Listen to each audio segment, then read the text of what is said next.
Today we're going to be covering ad metrics and funnel metrics, and this is going to be for anyone who's currently running ads or going to be starting to run ads or just looking to get started and running ads to attract clients to their firm.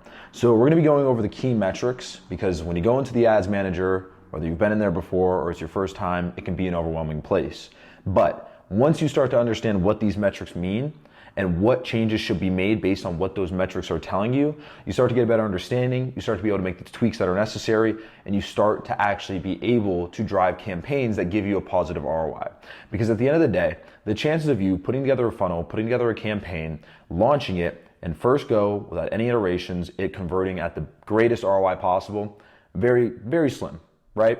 But if we're able to adapt, improve our funnel, and understand where the flaws are, we can drive those high ROI campaigns, because marketing never doesn't work. It just needs to be iterated on, and it's all just a numbers game. If one metric shows you one thing, you change that metric to improve the rest of the funnel, and you make those small adjustments to get the results you're looking for. So we're going to be diving into those key metrics today. Now, I want to preface first with kind of where, or I guess what the spots are in the funnel, the main spots of your funnel, right?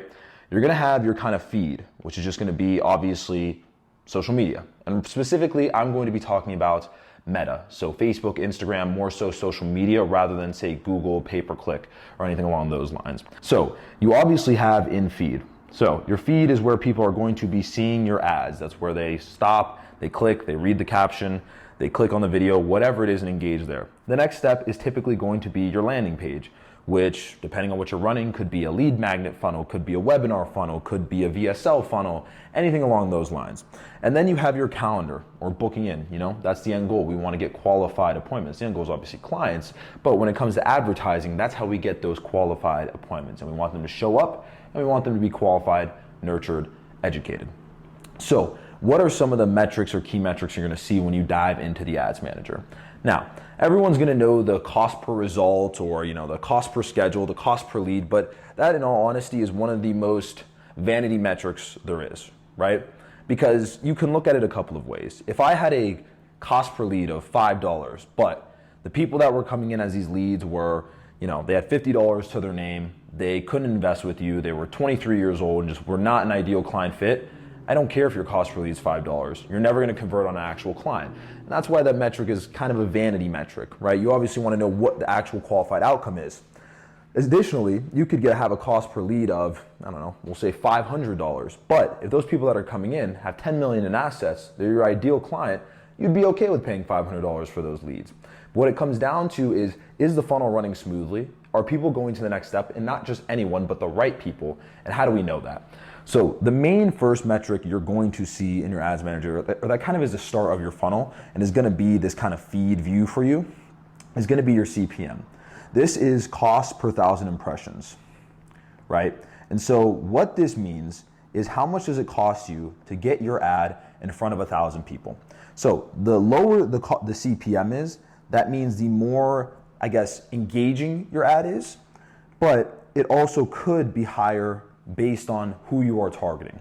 For example, we've ran several campaigns targeting anywhere from people with, at least a minimum of 100,000, where now typically we're running campaigns targeting people with several million plus. When we ran ads for people with just 100,000 plus, sure, our CPM was lower. Now, when we run campaigns targeting people with 2 million plus, our CPM is higher. Does that mean this campaign is worse? Does that mean the ROI is worse? Not necessarily. What it means is that, number one, there's a smaller audience pool. So when you're targeting people with $2 million in assets, it's going to be a lot less people than those with $100,000 in assets. So really what the CPM tells you is how much does it cost you to get in front of the right people? Because over time, your ads will optimize.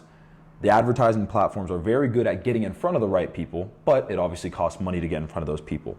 So say your CPM is extremely high, right? And you're targeting only, we'll say 500,000 plus. But say your CPM is $250. Well, that's an extremely high CPM for targeting people who only have $500,000 in assets. If you're targeting the $500,000 in assets range, your CPM should ideally be anywhere from $50 to $100, $150 CPM. That's kind of the range we see when we run $500,000 campaigns.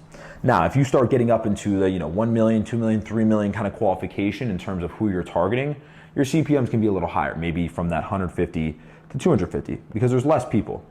But this metric alone doesn't tell you anything. It just tells you how much it costs to get in front of people. One of the key metrics we look at when we're analyzing a campaign is going to be the cost per click for a link click, and then the click-through rate. So the cost per click tells you how much it costs you, specifically for the cost per click link, how much it costs you for someone to go from your ad to your actual landing page, right? Because if you think about it, the goal of the ad, every portion of this kind of little funnel that we're looking at here, just this broad funnel, the only job of the social media ad is to get them to click to the landing page. We are not going to base our entire funnel off of the ad alone. It plays its one role, which is going to be getting people to go from the ad to the next step, which is the landing page. Then, once they get to this landing page, we're not trying to get clients here. We're trying to get them to take the next step to go and book an appointment. When they book an appointment, our goal is to get them to show up. When they show up, our goal is to close them as a client. So each step acts independently. So basically, these metrics right here, your CPM, cost per click, and click-through rate, tell you how well your ads are performing. Not necessarily your entire funnel, but your ads. And I'll explain. Because cost per click is going to tell us how much we are paying to get someone to land on our landing page. Now, you can have a terrible landing page and have a really great cost per click. That means if you're seeing issues in your funnel, right, you got to look at it from a high level. So let's say on our cost per click, we're getting a $5 cost per link click, right? It's not bad. That's a pretty good cost per click, link click. And our click-through rate is, we'll say 2%. We can look at this now and say our ads are performing well because a $5 cost per click, a 2% click-through rate, everything's running smooth. And I want to explain this kind of in numbers because if you look at it this way, right? If we're targeting $1 million plus in assets and we'll say we spend, we want to get 100 clicks onto our landing page, but it costs us $5 per click. Okay, well that's $500 to get 100 people to land on our landing page, 100 viewers of our landing page. We say we convert 10% to click on the book appointment tab. That means 10 people see our calendar. Now, out of the 10 people that view our calendar, we'll say 20% actually book in. So now what we're looking at is 2 appointments. And if we look at it from the cost per, or how much we pay to get those 100 clicks, you divide that by 2, and now we're paying $250 per appointment, right? And that would be a high performing campaign. We're paying $250 to sit down with someone with $1 million in assets. And if we just take a 1% fee, that person can be worth upwards of $10,000, or at a minimum, we'll say 1% fee on average, $10,000 in revenue. So that means for us to break even, right, we could spend up to $10,000 in ad spend because we just need to close one of these clients. That's at a minimum of $1 million. Well, if you take $10,000, right, $10,000 and divide it by $250 per appointment, well, that means that we are going to get, let me do some quick math, 40 appointments, or basically 40 opportunities to close one client to break even. That's a pretty good chance to break even, if not profit heavily, right?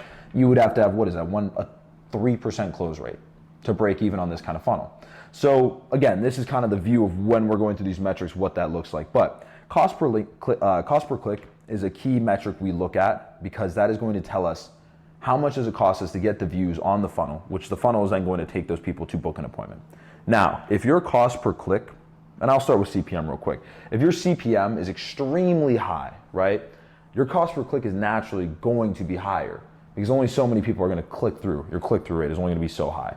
Typically, a click-through rate less than 1%, turn those ads off. That's terrible, right? That means your messaging isn't hitting, nothing's working with those ads.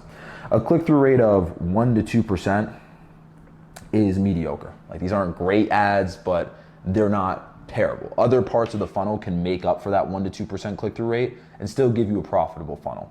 Now, if your click-through rate is 2% to 3%, that's good. You have a high performing ad. That means people like the ad, they're resonating with it, they're clicking forward to the next step.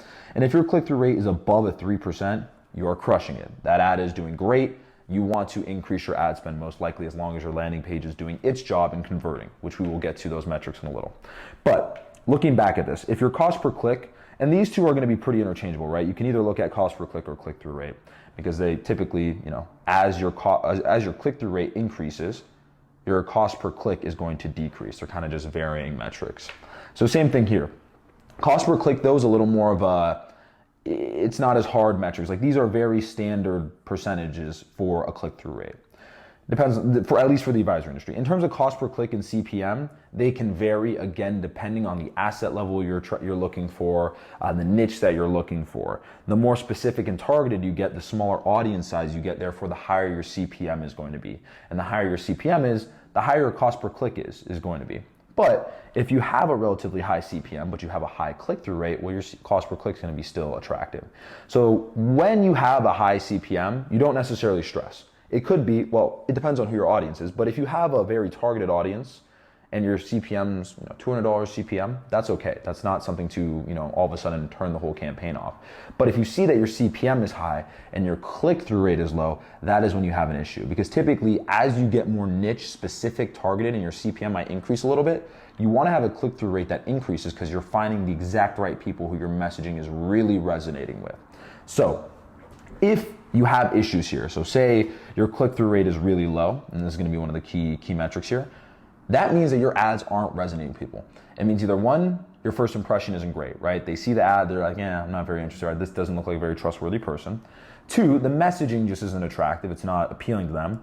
And those are really the biggest things, right? Or three, you have an issue with your funnel link, which is an easy fix. But the big thing here is when your click-through rate is low, you don't scratch your entire funnel, because a lot of times what people will do is when their ad campaign doesn't work, they set up this entire funnel. They got the ads, they got the landing pages, they got the appointment confirmation, everything as a part of the funnel. They'll break the whole funnel. They'll just throw it all away just because one metric is broken.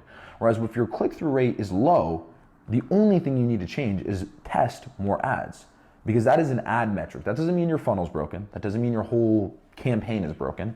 It just means your ads might not be resonating with people or your targeting is off. So that's the main thing you're going to look at with the click-through rate. Now, these click-through rate all and cost per click all, they're very similar to click-through rate and cost per click for links. But these include if someone taps on, read more, if someone likes the post. And so what these tell you is if people are engaged with your ad. Now, they still add value, because if you see that your click-through rate all is high, but your click-through rate for the link is low, that could mean that the description or the captions on your ad are good. You have strong captions, right? But if people aren't then clicking forward, that means your caption could be bad. It could be throwing people off. So every metric goes in tandem with another metric. And same thing with cost per click. Again, it's kind of just like the other version you could look at. Same way with cost per link click and click-through rate. It's kind of you can look at one or the other. Click-through rate's probably easier. But your click-through rate all will always be higher than your click-through rate link. But if you see a drastic disparity where a ton of people are clicking read more, they're kind of looking at the ad, engaging with it, but then they don't take that next action, again, that's an issue with messaging and your branding. So if you have a strong click-through rate and you are getting people to land on your landing page, but you see that now your calendar rate isn't great. So let's say, we spend $5,000, where'd it go? We spend $5,000 on an ad campaign, okay? From there, we have a CPM of, I'm gonna do $200 just to make these numbers even. So we have a CPM of $200, right? So this gives us 25,000 people view our ad, right? And let's say we have a click-through rate of 2% or 500 link views. That would give us a cost per click of $10. So, is this good? Is this bad? It depends. Let's say that we get then on our landing page 500 viewers, but on our calendar, we only got 2 appointments. That would be a big issue because we're looking at a $2,500 cost per appointment, which is just not realistic. It's not gonna, unless you're targeting, people with $10 million in assets or $100 million in assets, it's not gonna be profitable. So what is the issue here? Well, the issue really isn't our ads, because we're getting people a 2% click-through rate, the CPM isn't bad, and we'll say we're targeting, $1 million plus here in assets. This isn't bad at all. The issue is on our landing page. So now we know we're getting 500 people to land on our landing page, but they are not taking action. Well, there's a couple of things you can do. You can look at how many people clicked the link or the button, right?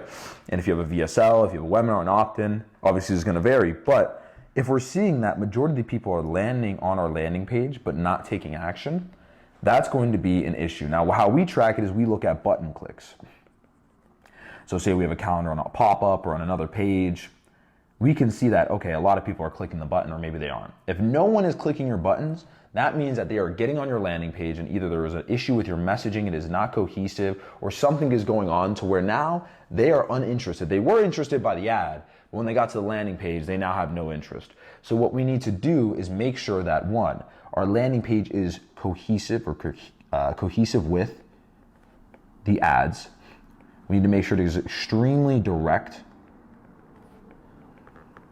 plus benefit driven. And we make sure the load speed is good, because people's attention spans are very low. If something takes forever to load on a landing page, anything, they will click away. Now, in other videos, I can dive into how to write that kind of copy, the headlines to attract people.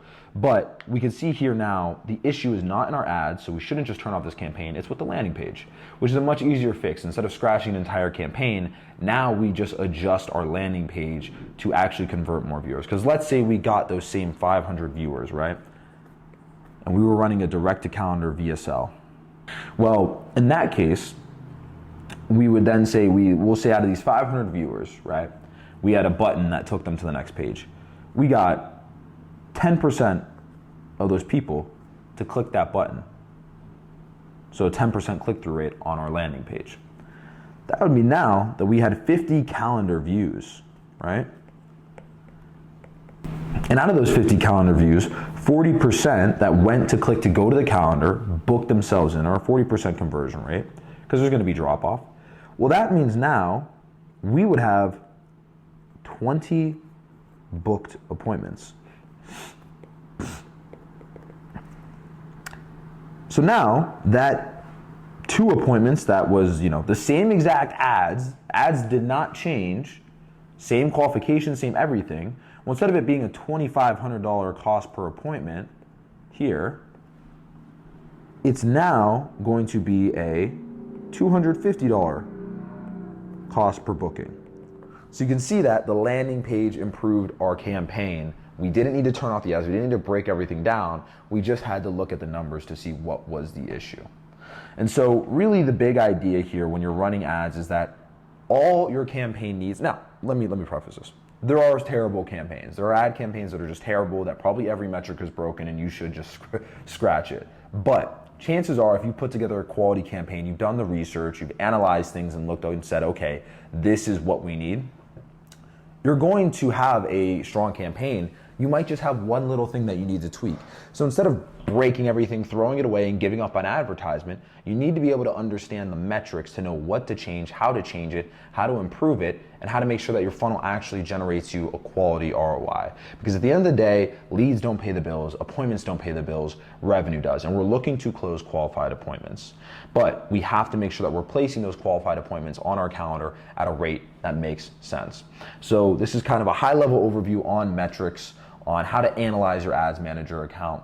I hope this kind of provided some value, whether you're running ads, whether you're looking to run ads. So now you feel more comfortable in knowing what are the pieces of my funnels and how do those correlate to those metrics.